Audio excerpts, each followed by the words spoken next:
Tama nga naman. Bakit ba natin ikukumpara yung sarili natin sa ibang tao? Kasi 'pag once na ikinumpara kasi natin yung buhay natin sa ibang tao, siyempre makukumpara mo na mas mayaman sila, ikaw pobre ka lang, yung gano'n.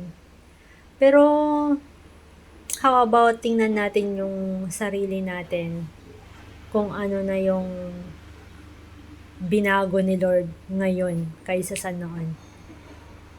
Siguro makikita mo yung sarili mo na, yes, binago na talaga ni Lord yung sarili ko ngayon kaysa sa noon. Pero kung hindi pa naman nababago, siguro this is the time na kailangan mo nang baguhin para sa future mo. Tama po ba? So kaya yung mga hindi pa nag-step out dyan, lumabas kayo sa comfort zone nyo, baka makita nyo yung liwanag.